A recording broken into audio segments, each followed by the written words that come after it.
eu te guiarei com o meu olho. Agora, por favor, coloca no Salmo... Não pode deixar só isso, depois eu vejo o outro. Queridos, hoje nós vamos falar sobre a sensatez. O que é ser uma pessoa sensata e uma pessoa insensata? A palavra de Deus hoje vai nos dar sabedoria para viver a vida sem sofrimento. Às vezes nós sofremos, padecemos por besteira que nós mesmos fazemos. Porque muitas das vezes somos insensatos em atitudes, em palavras, e acabamos colhendo os frutos da nossa insensatez. Então a palavra ela nos orienta a não dar brecha para o maligno, a não sermos insensatos. E é isso que eu quero falar com vocês hoje. Mas eu confesso que eu fiz o grupo pequeno, Gêmeos na minha casa, na semana passada, e conversando com a minha esposa, na semana retrasada com o Luiz, o visitante, a gente estava falando de Davi, e é o que nós estamos falando nesses dias. Não sei se vocês lembram, na semana passada, que nós falamos de Hanum, filho de Naás, que era o rei dos Amonitas e havia falecido.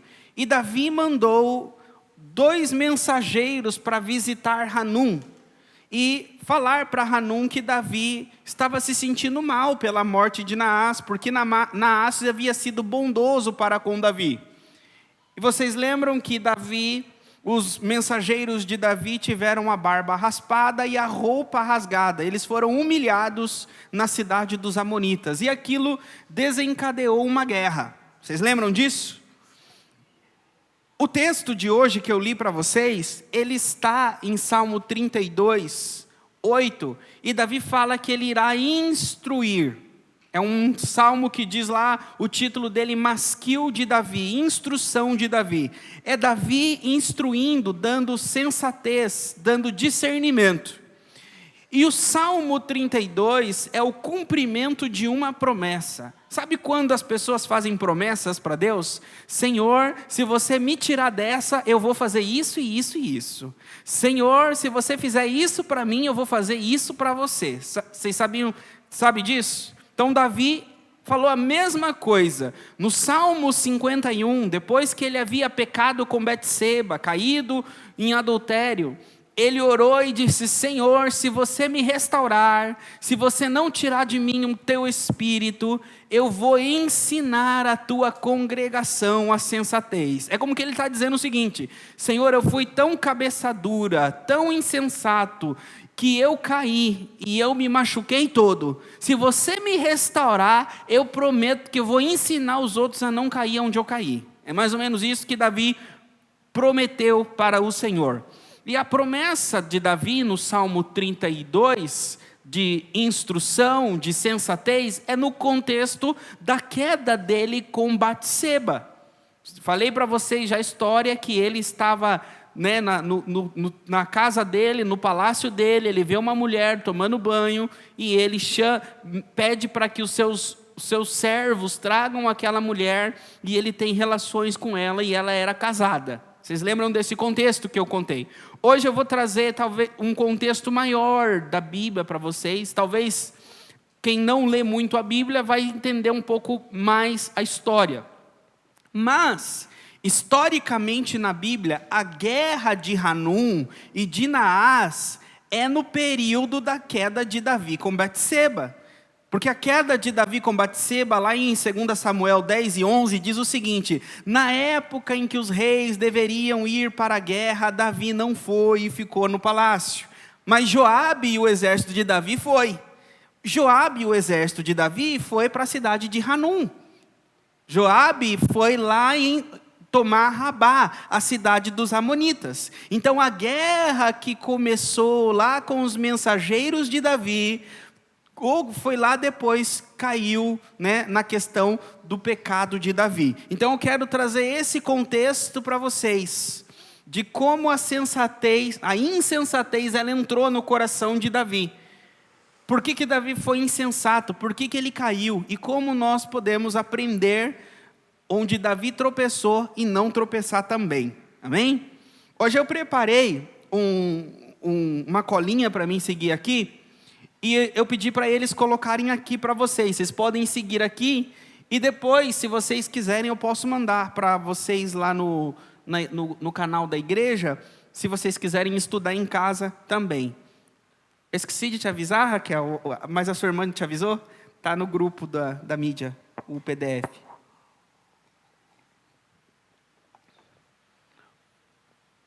Perfeito.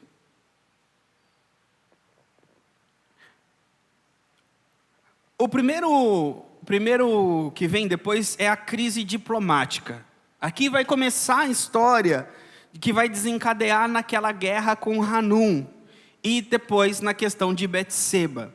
O que aconteceu? Davi mandou, como eu falei para vocês, os embaixadores até Hanum, a cidade dos Amonitas, e lá era para eles consolarem Hanum, porque o pai dele havia morrido. Então Davi envia embaixadores, mensageiros para Rabá. A reação, né, eles foram humilhados lá. Qual foi a humilhação? Ele disse para vocês, eles cortaram a barba deles e rasgaram as roupas dos mensageiros de Davi. E eles voltaram e ficaram em Jericó, e Davi disse para eles, fiquem aí até crescer de novo a barba de vocês. E essa ação, essa atitude de Hanum, foi sensata ou insensata? Insensata, né? Imagine só, alguém vai te visitar na sua casa, talvez até com presentes, e você trata ele ou ela mal. Você age de forma, vamos dizer assim, não educada com a pessoa, maltrata ela, certamente que você vai trazer algum mal para você. Então, esse rei soube, né, que ele fez errado. E depois que esses homens voltam para a capital, vai começar a desencadear as ações que vai iniciar a guerra. Aí vem uma mobilização dos soldados. Hanum, sabendo que havia humilhado os mensageiros de Davi, ele fala assim, certamente agora Davi vai me atacar. Então eu preciso de defesa. E o que ele faz? Ele faz um contrato com um outro reino, um outro império, que era poderoso na época, o maior, e fala o seguinte, vem me ajudar. Traz aí o seu aparato militar e me defende, porque Davi vai me atacar. E aí esse povo eram conhecidos como sírios, e eles eram várias cidades, estados separadas. Mas o maior entre eles era Hadadezer, era o rei Hadadezer, que ficava na cidade de Zobá. Esse homem, Hanum, ele vai até Hadadezer e fala, me ajuda. E aí ele paga uma quantia de 1000 talentos de prata. Fala assim, pastor, quanto é 1000 talentos de prata? Um talento equivale a 34 quilos. 1000 talentos, então, são 34 toneladas de prata. Hoje, na época valia mais, mas hoje, 1 quilo de prata, vocês sabem quanto está? R$5.500. Hoje, então, ele teria pago 184 milhões de reais para que ele mandasse esses guerreiros. Na época da Bíblia era muito mais, equivalia hoje a bilhões de reais. É uma quantidade de prata para manter centenas de milhares de soldados comendo, né? Então, pagou esses mercenários, e esse rei, né, o rei Hadadezer, ele era um rei de um grande reinado, os sírios. Então, eles tinham o nariz empinado. Então, ele foi contratado e ele falou assim, eu vou mandar, então, o meu exército para te ajudar. O que são ali o povo de Davi, né? O que são os israelitas? Então, mandou um tanto de soldado, que se juntaram com os soldados de Hanum, e criaram um plano. O exército de Israel vai vir para nos atacar e nós vamos nos dividir. O exército dos sírios ficaram para fora da cidade de Rabá, que era, eu confundo Rabá com Zobá. Rabá, Amonita, Zobá, Sírio. Então, a cidade de Rabá, eles ficaram para o lado de fora, os sírios, escondidos para armar uma tocaia. E Davi falou o seguinte, mandou Joabe com os homens de Israel, com os guerreiros, os valentes, para a guerra. Quando Joabe, chega, esse aí eu coloquei como a primeira onda. Por que é a primeira onda? Porque foram outras depois. Então Joabe vai, a primeira onda, levando os valentes de Israel, que Davi envia só uma parte do exército para ver o que ia acontecer.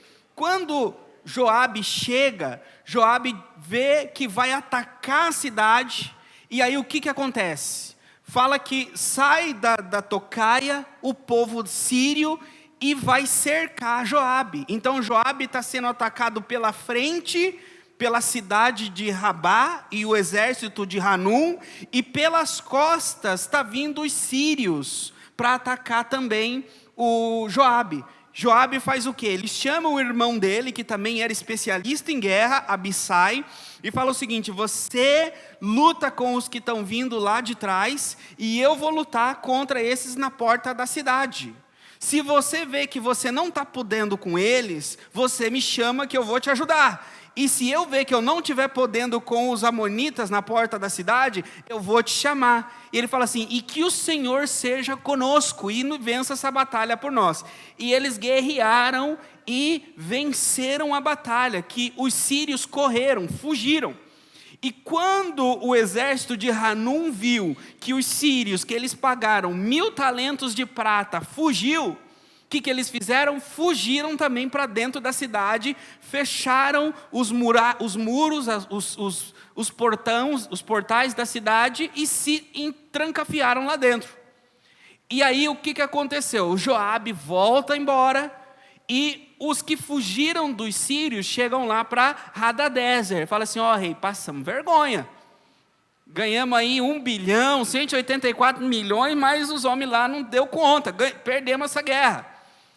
E aí Hadadezer pensa o seguinte, não posso ser humilhado. Não, eu recebi para isso e Davi, se eu deixar desse jeito que está, Davi vai tomar conta de tudo. Então ele vai para o tudo ou nada. Ele chama outros reis de outro lado do Eufrates e fala assim, agora vocês vêm me ajudar. Por quê? Porque Hadadezer, ele tinha um reinado grande, ele dominava outras nações.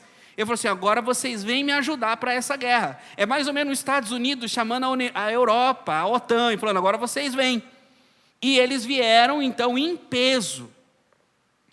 Aí, quando eles vieram em peso, Davi, então, ele entra em campo. Porque agora Hadadezer saiu e o exército sírio saiu. Então, Davi leva todo Israel, a Bíblia diz. Então, ele leva não só os valentes, mas ele leva todo Israel. Aqui é interessante, queridos, para vocês terem uma ideia, Davi, ele tinha um exército poderoso. Havia homens de Davi que um só homem matou 300, 500 em uma batalha. A Bíblia diz que certo homem, ele matou tanto que a lança grudou na mão dele, de tanto sangue que secou na mão que grudou a lança. Homens de Davi que matavam gigantes. A Bíblia diz que tinha um homem no exército de Davi, o nome dele era Benaia. Ele era filho do sacerdote Joiada, se eu não me engano. E esse homem chamado Benaia, ele matou 2 gigantes. E ele matou um leão. E tem um texto na Bíblia que fala que ele matou um homem que era como rosto de leão, como filho de Ariel, está no original. A ideia na época era que esses homens, eles eram super-humanos. Era como que esses gigantes, eles eram cheios de feitiçaria, não eram homens comuns. E esse homem de Davi matou 2 deles. E Davi colocou ele para ser o seu guarda pessoal. E aí Davi tinha uma guarda pessoal que era conhecido como a guarda de elite de Davi. E nenhum dos soldados da guarda de elite de Davi era israelita.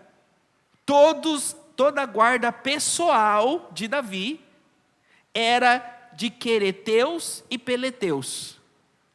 Eram homens de Creta e da Fenícia. Eram homens que vinham da terra de Golias, dos gigantes. E esse homem, Benaia, que era o filho do sacerdote, era o general deles. Era o líder dessa equipe. Quem aqui já assistiu aquele filme 300 Espartacos? Tem aquela parte que eles estão indo para a guerra e aí só tem 300. Aí se junta com o outro exército e o exército fala assim: só vai 300? Só vocês, a gente vai morrer, vai perder. Aí ele fala assim: qual a sua profissão? Fala: eu sou marceneiro. Qual a sua profissão? Eu sou pedreiro. Daí ele fala: espartanos, qual a sua profissão? E todos, guerreiros, não é? É mais ou menos isso. Esses de Davi, peleteus e quereteus, eram guerreiros. Eles eram pagos para guerrear. Não eram nada além de guerreiros. Eles eram a guarda pessoal de Davi. Então Davi vai para a guerra com todo o seu exército, com essa guarda de elite. E ele encontra o exército do rei Hadadezer num vale de Elá. E esse rei Hadadezer, ele tinha carruagens, ele tinha cavalos. Ou seja, ele tinha a infantaria, que eram os soldados a pé. Tinha cavalos de guerra, que eram os homens montados a cavalos, a cavalaria. E também tinha cavalos com carros de guerra, e que eram como carroças, que iam homens tanto com lanças, quanto com arco e flecha. E Davi foi somente com a infantaria. Mas a Bíblia diz que enquanto esse rei Hadadezer achava que Davi ia temer o exército dele por conta da tecnologia e do poder do exército dele, a Bíblia diz que Davi foi e o atacou em lugar aberto. Porque o lugar aberto é o melhor lugar para a cavalaria, é o melhor lugar para os carros de guerra. Então jamais que o rei achava que Davi ia atacar ali. Mas foi o que Davi fez, atacou ele no vale. E ali fala que o exército de Davi dizimou todo o exército do rei Hadadezer. A Bíblia fala que ele matou, se eu não me engano, destruiu 700 carruagens, 40 mil cavalos, e um tanto infindável de homens foram mortos nessa batalha. A ponto do rei Hadadezer da Síria se render a Davi. Ele se rendeu e passou a ser agora servo de Davi e pagar tributo para Davi.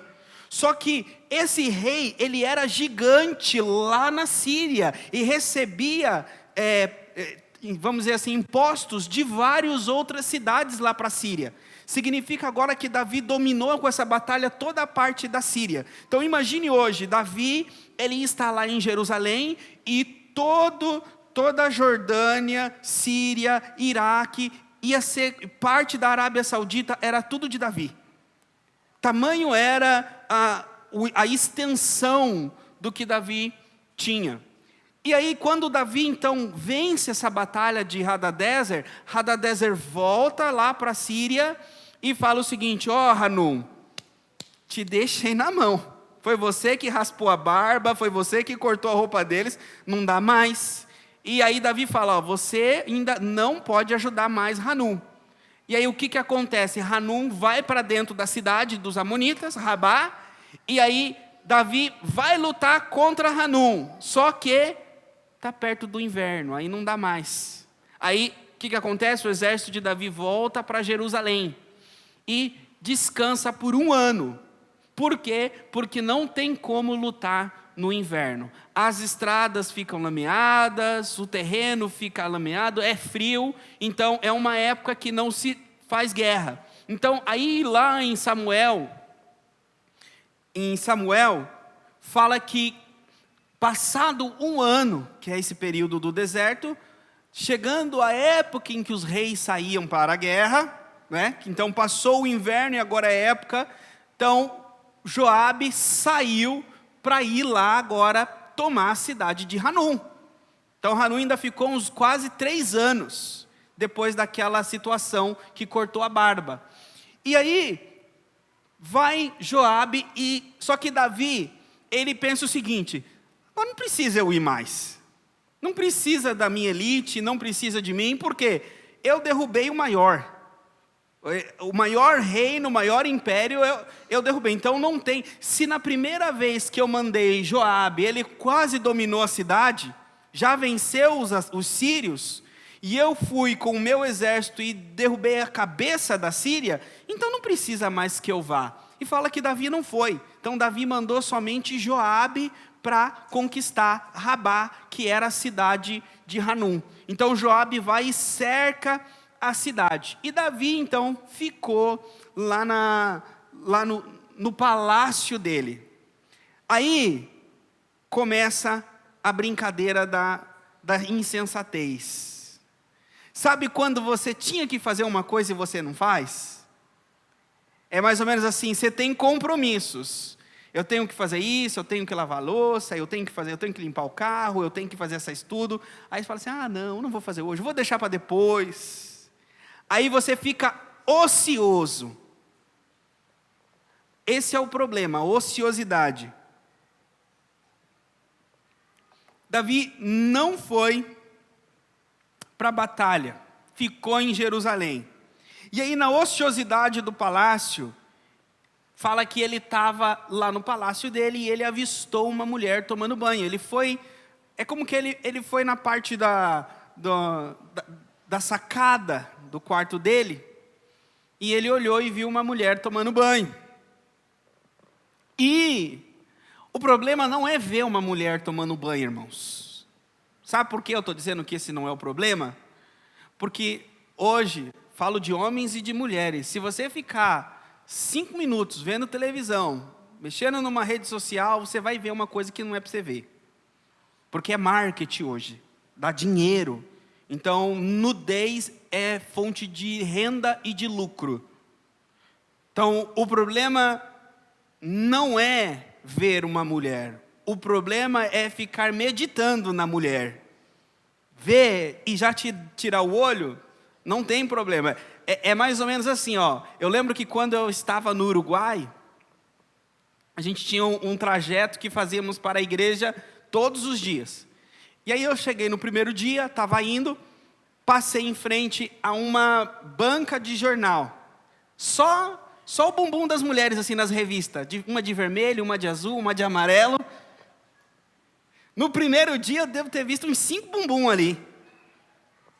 Mas no segundo dia eu já passava olhando para lá, porque eu sabia o que tinha ali.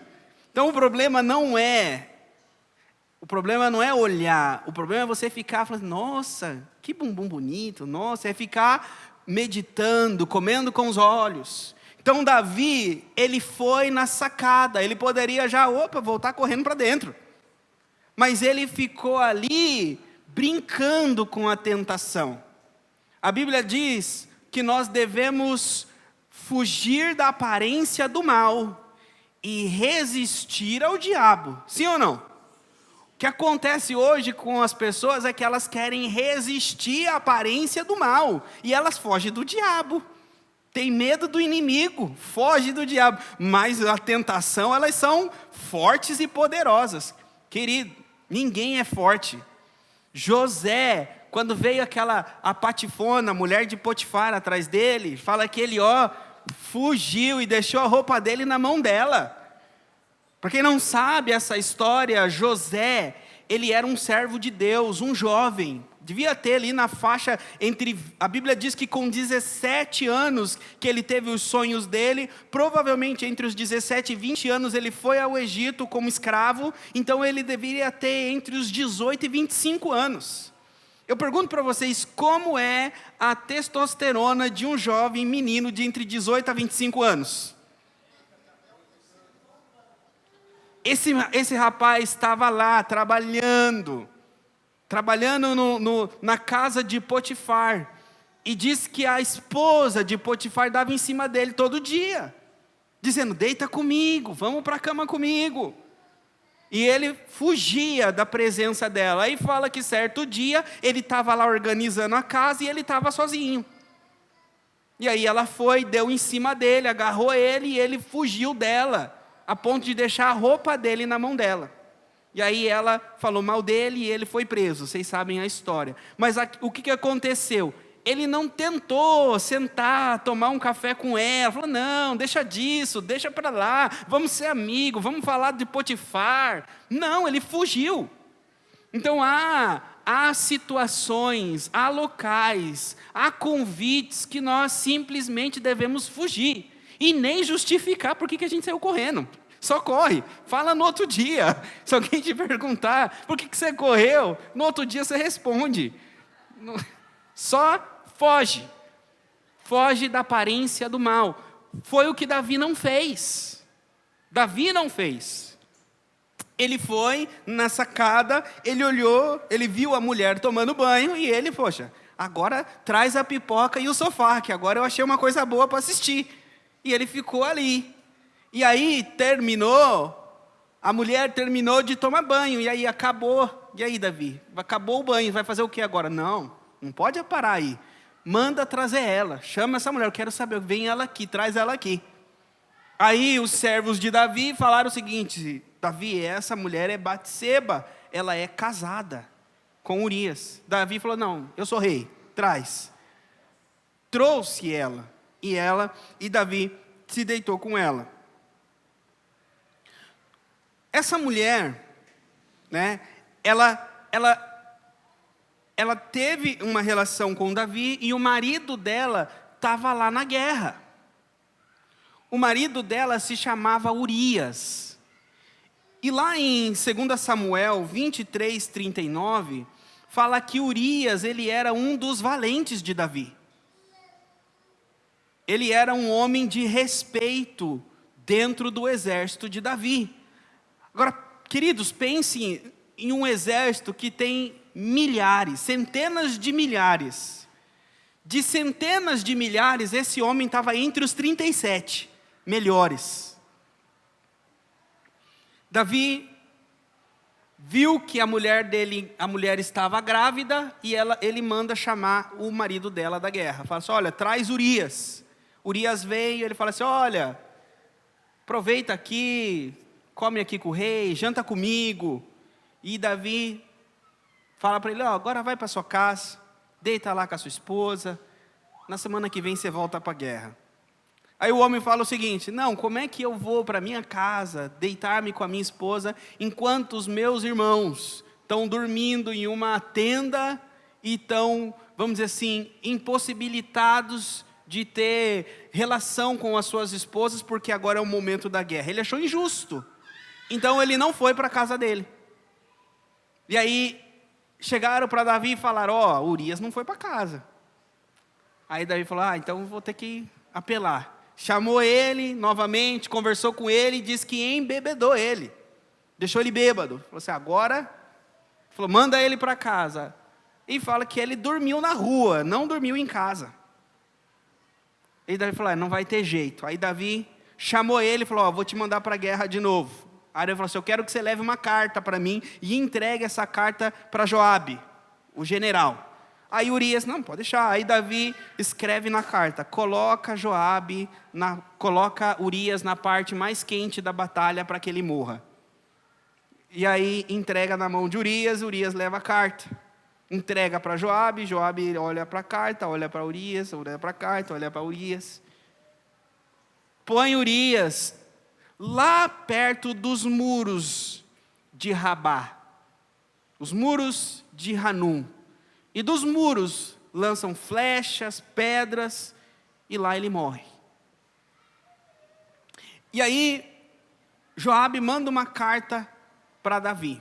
Só que é interessante, queridos, porque aqui há toda uma política. Porque Joabe, ele toma uma estratégia que sacrifica muitos soldados. Ele põe os soldados para lutar lá perto, e muitos soldados morrem. E se fosse em outro momento, Davi ia puxar a orelha de Joabe e falar, por que você tomou essa decisão que sacrificou tantos homens, tantos filhos de Israel? E Joabe sabia que o que ele tinha feito poderia levar Davi a puxar a orelha dele.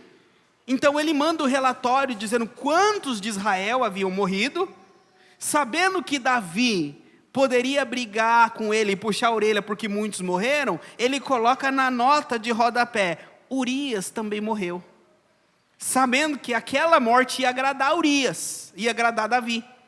Então, quando Davi lê o relatório, ele não puxa a orelha de Joabe, porque ele se agradou com a morte de Urias e fala assim: olha, a espada devora quem ela quer devorar. E parece que aí acabou a história. Assim, é assim mesmo, até hoje é assim, né? A gente vê aí que os poderosos nunca caem, não é? Não é? Parece que não é só na Bíblia, parece que não é só o nosso governo, só a nossa política. Os poderosos não aconteceu nada com Davi. Só que não. A Bíblia diz que Deus fala com um homem chamado Natã, um profeta, para que Natã vá falar com Davi. E agora Natã tem que chegar e repreender o rei. Imagine só a ousadia que ele tem que ter. Porque o rei pode mandar decapitar ele, matar ele. Mas, já pensou, queridos? Deus falar para você, vai falar com um poderoso aí. E você pode ser preso. E Davi foi Natã. Quando chegou lá, Natã falou uma história para Davi. Falou: Davi, deixa eu te contar uma história. Tinha um homem que ele tinha uma ovelha. E a ovelha desse homem, essa ovelha era como uma filha para ele. Esse homem só tinha uma ovelha. E essa ovelha comia no prato dele, bebia no copo dele, era como uma filha para ele. E havia um outro homem na mesma cidade que era muito rico, muito poderoso, e tinha centenas de milhares de ovelhas. E o homem rico recebeu convidados. E esse homem rico então iria matar uma ovelha para os seus convidados. Mas o homem rico não pede para matar nenhuma das suas centenas de milhares de ovelhas. Ele manda que busquem a única ovelha daquele homem pobre e tragam a ovelha daquele homem pobre e matem aquela ovelha para ele servir o banquete para os amigos dele. E a Bíblia diz que Davi fica exaltado com a história, bate na mesa e fala o seguinte: quem faz uma coisa dessa deve ser morto, e deve pagar 5 vezes mais. E aí vem Natã e fala para Davi: assim diz o Senhor, eu te dei toda a casa de Saul, todas as mulheres de Saul, e se você tivesse pedido para mim, eu ainda tinha te dado mais. Por que que você foi na casa de Urias e pegou a esposa dele, a única que ele tinha? Eu não sei, irmãos, eu não estava lá, mas eu acho que o negócio foi feio. Puxou a orelha de Davi, e aí Natã falou assim: agora a criança ia morrer. A criança que ele teve com ela ia falecer.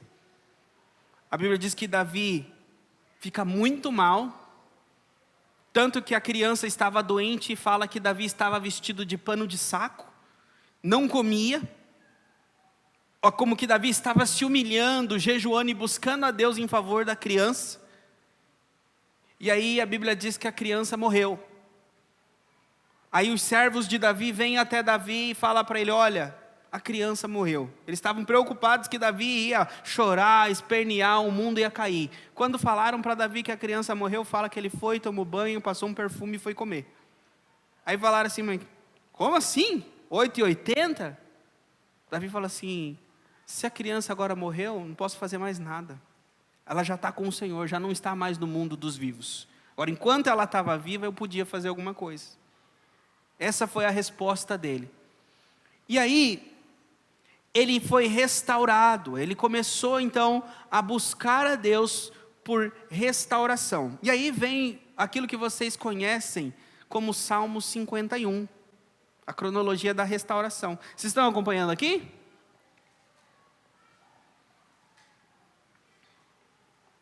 Depois da parábola do julgamento, vem o confronto. Essa foi o Salmo 51, o clamor de Davi. O foco do Salmo é a purificação. Davi pede que Deus purifique os pecados dele. O Salmo 51 é o salmo de um pecador. Então, todas as vezes que você pecar, se sentir sujo, leia o Salmo 51. Davi provavelmente se sentiu como você está se sentindo. E é um salmo de esperança que pede a purificação de Deus, a restauração do Senhor. Fala da angústia do espírito de Davi. E Davi faz, como eu disse para vocês, um voto, dizendo que se Deus restaurasse o espírito dele, ele iria ensinar a Assembleia de Deus, o povo de Deus. E aí vem a restauração, vem o Salmo 32. Após a morte da criança, fala que Davi, ele se deita novamente com Batseba. Porque depois que Urias morre, ele toma Batseba como esposa. E a criança que ela engravidou, enquanto estava, quando foi o adultério, faleceu, morreu. E depois que eles casaram, ela engravidou de novo. E teve uma criança. E essa criança, ela foi chamada por Davi e pela esposa, como fala o sacerdote, de Salomão. Mas Deus chamou essa criança de Gedidias. Gedidias é aquele que Deus ama. Vocês sabiam disso? Quem já tinha visto essa palavra na Bíblia? Gedidias. Gedidias é aquele que Deus ama. Deus fala assim, eu amarei. É como que Deus está dizendo, o teu descendente, aquele que vai assentar no trono. Porque Davi tinha mais filhos, sim ou não? Davi tinha dezenas e dezenas de filhos. Mas nem todos, só um podia sentar no trono. E Deus escolhe Salomão. E diz que entre todos os teus filhos, eu escolhi Salomão. E eu amei Salomão. E aí Deus tem muitos filhos, sim ou não? Mas não tem um que ele diz, este é o meu Gedidias, em quem eu me comprazo? Jesus. Jesus, ele é o amado de Deus. Então Deus restaura a família de Davi, restaura a casa de Davi, e escolhe o filho dele. Olha só, a mulher que ia se tornar a rainha, era aquela que era casada com Urias e adulterou com Davi. Ia dar um bochicho em Israel, não ia? Sim ou não? Parece que o nosso Deus é o Deus que gosta dos bochichos. Sabe por quê? Que Deus fala assim, deixa eu provar o povo, deixa eu provar o coração, deixa eu provar a língua do povo. Deixa eu provar para ver se eles confiam que quem governa Israel sou eu. Quem escolhe o rei sou eu. Quem escolhe a rainha sou eu. E eu já escolho imperfeitos para ver se o meu povo vai reclamar, vai murmurar. Porque às vezes a gente quer se colocar no lugar de Deus. Ah, Senhor, se eu fosse o Senhor, eu escolheria um líder, um pastor melhor para a igreja. Eu escolhi um líder de louvor melhor, uma líder de dança melhor. Se eu fosse Deus, eu escolheria. Irmãos, Deus escolhe as pessoas que Ele quer, para enganar as pessoas, para mostrar que a obra não depende da qualidade, não depende da destreza, da perfeição. A obra depende de Deus. Ele escolhe pessoas imperfeitas e no processo Ele as aperfeiçoa. Aperfeiçoa o caráter delas, a fé delas. Então, pensa só. Irmãos, tem mais bochicho aqui, viu? Porque pela lei, Davi e Betseba, eles tinham que ser apedrejados, porque houve o adultério. Deus perdoou Davi. Quanta gente podia falar, e o meu filho que foi apedrejado lá por adultério? Por que o meu filho foi morto a pedras e o filhinho de Deus, o Davi, não foi? E aí? Deus tem preferidos agora? Aí, irmão, a gente não pode falar nada. Deus é Deus. O que a gente pode e deve fazer é tapar a nossa boca. Porque não importa o que a gente fale, a gente não conhece as coisas de Deus. Porque Deus, Ele diz o seguinte depois: o pecado de Davi eu perdoei, Mas o meu filho Jesus morreu na cruz pelos pecados de Davi. Eu matei Jesus no lugar de Davi. Davi era para ser morto a pedras, eu resolvi perdoar Davi. Mas eu não resolvi perdoar Jesus. Eu matei ele na cruz para perdoar Davi. E ao invés de dizer que Deus é injusto, a gente pode dizer: Senhor, então me perdoa também que o seu filho morra no meu lugar pelos meus pecados. Porque qual de nós é melhor que Davi? É como que Deus está mostrando Davi para nós e falar o seguinte: quem não tem pecado, que atire a primeira pedra. Nenhum de nós aqui pode pegar uma pedra e atirar em Davi. Mas todos nós podemos confiar naquele que perdoa, não importa qual for o pecado. Porque Jesus morreu no lugar por nós. A morte de Jesus não é só para aqueles que creriam em Jesus, da morte de Jesus para frente. É por isso que existe algo, irmãos, que nós chamamos de antes de Cristo e depois. Ele é um marco central da história. Ele salvou aqueles que morreram crendo em Deus no passado. E depois salvou aqueles que creem nele no futuro. Tem um versículo na Bíblia, irmãos, que fala que Jesus desceu à mansão dos mortos. Aqueles que estavam no Sheol, no lugar dos mortos, Jesus desceu e levou eles. Lá estava Davi, estava Abraão. Todos esses que morreram no Antigo Testamento estavam na mansão dos mortos. Não é inferno, no submundo, na mansão dos mortos. Por isso que Davi fala assim: ele não me deixará no túmulo, no submundo. Jesus morreu e levou. E ele diz: olha, o submundo está fechado a partir de hoje. Nenhum dos meus filhos vai para lá, eu estou com a chave. Então quando Jesus morreu, ele fechou o submundo e agora está cheio de poeira. Que nenhum dos filhos de Deus mais vão para lá. Agora os filhos de Deus vão para o paraíso.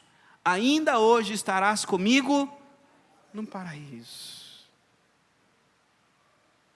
Portanto, queridos, Davi, ele foi restaurado.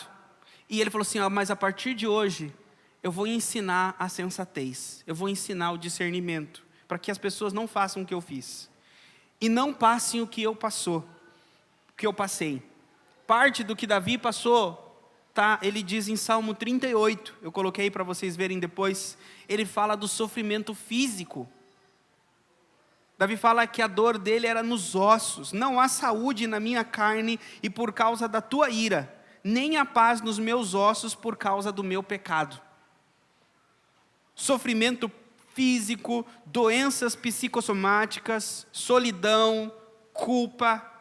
Queridos, é como que a presença de Deus se afasta, um sentimento de culpa vem, parece que a ira de Deus vem, o inimigo vem oprimindo, aí aumenta todo tipo de doença psicossomática, depressão, opressão, ansiedade, porque o espírito, a alma não tem paz, vive em preocupação, não consegue dormir, tem medo de...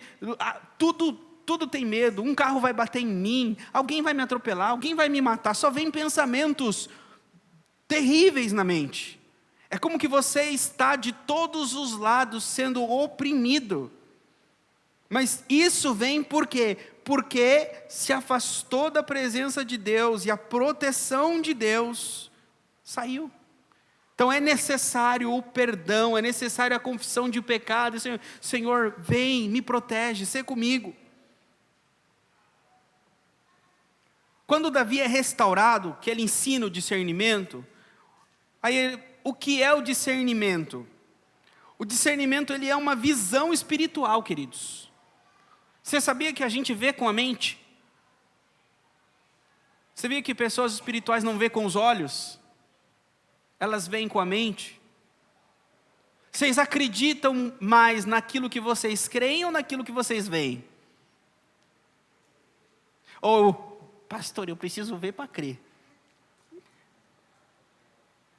A Bíblia fala que o Deus deste século, Satanás, cegou os olhos ou o entendimento? cegou o entendimento para que as pessoas não vejam a glória de Deus na face de Cristo. Então a Bíblia diz que as pessoas veem com a mente, veem com o pensamento, com o entendimento. Então o discernimento é ter visão. Quem tem discernimento vê com a mente, antecipa as coisas na mente.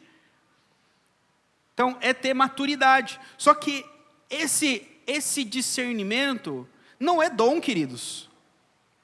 Quando a gente vê lá um homem todo musculoso, ele dormiu e acordou musculoso? Ele tomou só shake e ficou musculoso? Pode ter até tomado bomba, mas não é o músculo verdadeiro. Não é exercício. Hebreus 5,14. Coloca, por favor.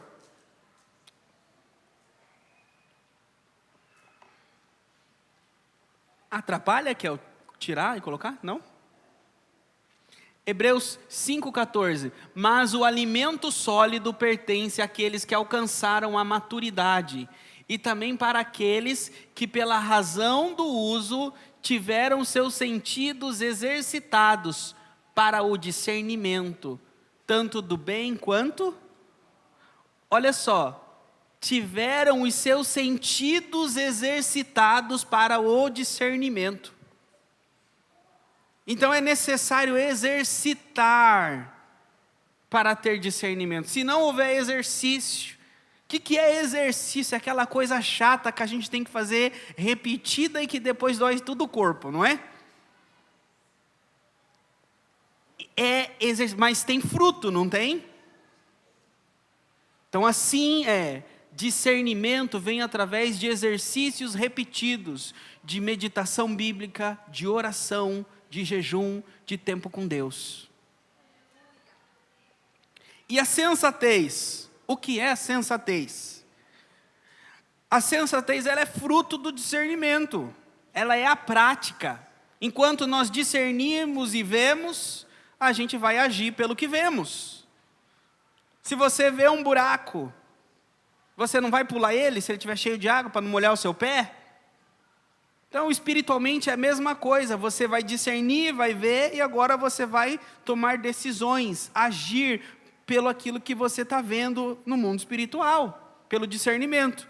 Isso é ser sensato, isso é ser prudente. Então, o insensato não vê, o insensato não tem discernimento, o insensato não vê as coisas espirituais, simplesmente fala, simplesmente age. E depois fala assim, que besteira que eu fiz, que burrice que eu fiz, olha o que eu estou fazendo, olha o que eu estou colhendo. Sabe quando você faz em 10 parcelas, e aí chega na segunda parcela, você fala assim, meu Deus do céu, por que eu comprei isso? Agora tem 8 parcelas para pagar. Você comprou no impulso, não teve discernimento, não teve sensatez. Agora, Jesus, olha só, o discernimento em ação. Enquanto o discernimento enxerga o caminho, a sensatez é o pé no chão, que evita o buraco. O sensato vê o perigo e se esconde. Mas o insensato passa adiante e sofre a pena. Eu vou encerrar. O insensato na Bíblia,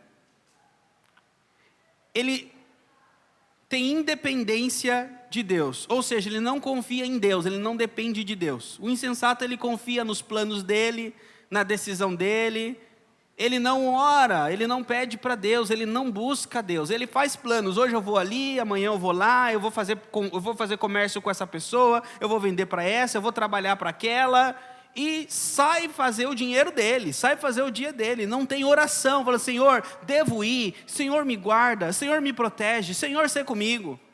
Precisa confiar em Deus, porque se você fala assim, Senhor, se não for da tua vontade, fecha, Deus vai fechar se não for da vontade dele. E aí você tem que confiar que Deus fez o melhor. Aí fala assim, mas Senhor, eu ia tirar uma bolada. Aí Deus fala assim, mas você não sabe a bolada que você ia tomar. Então, cuidado com as boladas. Cuidado. Então, confia em Deus. A sensatez, o insensato, ele confia nele mesmo. Aí eu coloquei aí a surdez espiritual. É surdo, não ouve. E o último é a sensatez e a rocha. Vocês conhecem aquela palavra de Jesus quando ele termina a pregação do Sermão do Monte? Ele fala 2 homens que tinham o insensato e o sensato. O insensato é aquele que constrói uma casa na areia. Vem a chuva, leva a areia e leva a casa. Agora, o sensato é aquele que constrói a casa na rocha, que vem a chuva, a tempestade e a casa permanece.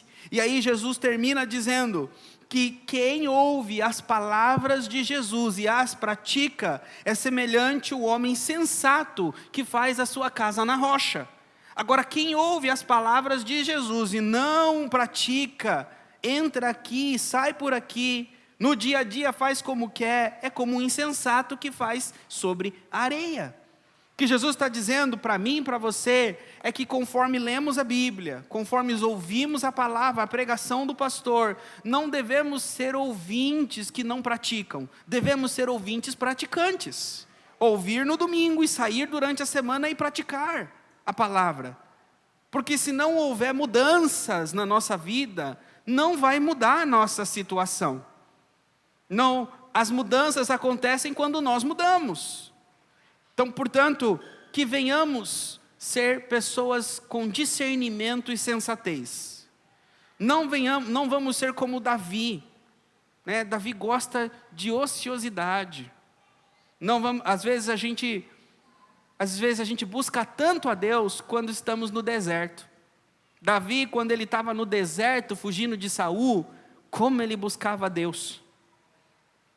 Porque ele poderia ser ali, qualquer hora, atacado. Então ele dependia de Deus. Mas depois que ele venceu Hadadezer, ele dominou toda aquela região e ficou rico e está na paz, aí ele tem tempo, desculpa a palavra, para ver mulher nua. Então vamos ter cuidado. Porque Deus está pensando o seguinte: olha, se eu precisar te levar para o deserto para que você me busque, o deserto é logo ali. Então, se é para nós praticarmos a sensatez, precisamos da escola do deserto, Deus nos leva para a escola do deserto. E lá na escola do deserto, Ele vai deixar os halteres para você. Os halteres da meditação, do jejum.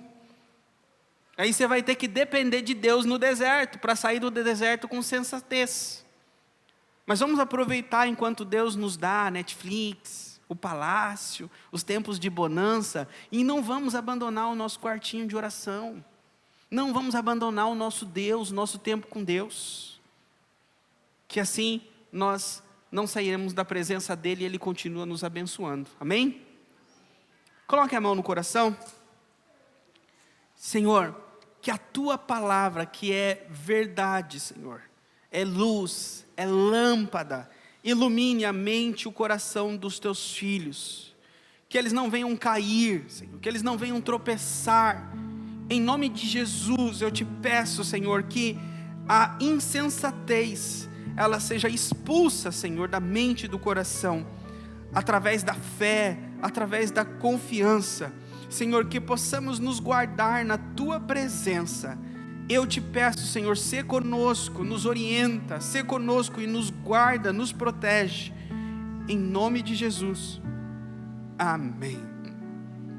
Amém. Glória a Deus.